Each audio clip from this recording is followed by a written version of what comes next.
Bonjour Philippe Duport. Bonjour Céline. La question du jour dans On s'y emploie est: pourquoi un salarié décide-t-il d'aller chercher du boulot ailleurs? La première raison, c'est le salaire. Et oui, mal payer ses employés, c'est l'assurance de les voir chercher du travail dans une autre entreprise, selon une étude que vous avez pu consulter, Philippe. C'est une étude sans nuance qui sonne comme un coup de semonce à l'égard des employeurs. Quand on demande à un échantillon de plus de 1000 salariés les raisons qui les pousseraient à démissionner, un trop faible salaire vient donc sans la moindre ambiguïté très nettement en tête du classement. Dans 69% des cas, c'est donc l'opportunité d'une meilleure rémunération qui inciterait à quitter son emploi. Deuxième raison de partir, un meilleur équilibre de vie entre le métier et la vie privée, mais ce critère n'arrive que très loin derrière. Il ne recueille que 12% des suffrages. Même en troisième position, une meilleure culture de l'entreprise. En 4, de meilleures perspectives de carrière, mais là on tombe à 6%. Arrive en toute queue de peloton une meilleure situation géographique par rapport à son domicile.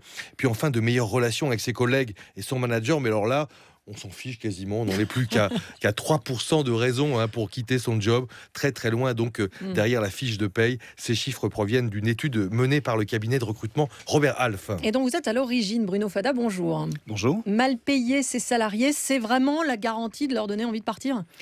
En tout cas, c'est une raison majeure qui fait que les gens souhaitent partir. Ce n'est pas la seule, effectivement. Philippe Duport venait de l'évoquer.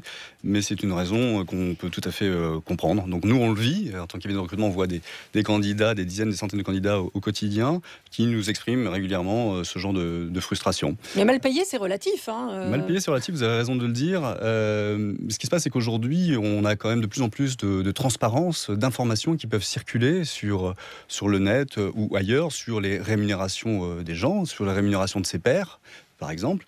Très facile de se renseigner. Nous-mêmes produisons des études de rémunération. Donc c'est facile de se comparer à l'autre et de se dire, voilà, par rapport aux responsabilités que j'occupe aujourd'hui, par rapport aux tâches que j'ai à exécuter toutes les semaines, tous les jours, j'ai le sentiment d'être complètement en déphasage. Et vous diriez donc qu'il y a peut-être moins de tolérance aujourd'hui avec cette plus grande transparence, moins de tolérance pour un écart de rémunération en sa défaveur? Je pense qu'effectivement, il y a peut-être un peu moins de tolérance par le passé quand on n'avait pas cette transparence-là. Et on se dit aussi tout simplement que puisque l'entreprise, par les temps qui courent, a peut-être un peu plus de mal à mettre en place des politiques de rémunération qui permettent d'être augmentées régulièrement, c'est peut-être tout simplement en allant voir à l'extérieur, en allant voir une autre entreprise, en se positionnant sur un autre poste, que l'on va pouvoir à nouveau négocier son salaire de manière plus importante.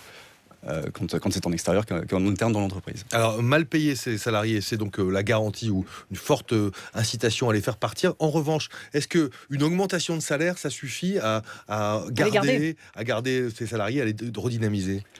Alors, clairement non. Clairement non, ça ne suffit pas. Je pense que augmenter un salarié, augmenter le salaire d'un de ses collaborateurs, oui, ça peut aider, mais ça ne suffit pas. En tout cas, ça peut aider momentanément. C'est souvent un feu de paille. Nous, on le vit. On sait que dans 80% des cas, lorsqu'un collaborateur, un salarié qui accepte une proposition chez un autre employeur et qui revient sur cette décision, ne serait-ce que parce qu'il accepte une contre-proposition de son employeur, dans 80% des cas, 6 mois plus tard, il va se retrouver sur le marché parce qu'au fond, il y avait d'autres raisons qui le poussaient à être à l'écoute du marché. Donc vous le citiez tout à l'heure, ça peut être des raisons majoritairement liées au contenu du poste. J'ai des responsabilités qui ne m'intéressent plus, qui ne me motivent plus, je n'ai plus de challenge, je n'ai plus de perspective d'évolution. C'est une des raisons majeures qui nous est donnée quand on rencontre des candidats. Mais ça peut être également l'équilibre vie professionnelle, vie privée, vous l'évoquiez tout à l'heure. Une jeune maman qui ne s'y retrouve plus parce que voilà, il faut qu'elle s'organise autrement. C'est souvent les jeunes que ça concerne, en tout cas dans les différents sondages qu'on voit passer, on en voit beaucoup passer. On voit que les jeunes sont beaucoup plus sensibles à l'équilibre entre la vie perso et la vie pro. Oui, c'est très clair, c'est reconnu. On parle souvent de la génération Y, qui est celle qui est née jusqu'au milieu des années 80, qui est très attentive à cet équilibre-là, mais qui est très attentive également à la reconnaissance de ce qu'elle fait, qui passe peut-être cette reconnaissance par le salaire, mais aussi par les responsabilités. Et qui veut un épanouissement personnel aussi. Et qui veulent un épanouissement personnel. Tout ne passe pas par le boulot. Oui, il faut de la souplesse. Il faut de la souplesse. Donc tout ne passe pas par l'argent, par le salaire. Il faut autre chose. Donc peut-être effectivement mettre en place des systèmes de rémunération qui permettent de garder ses salariés, mais également accompagner ça d'autres mesures. Merci beaucoup Bruno Fada, directeur chez Robert Half. À demain Philippe Duport.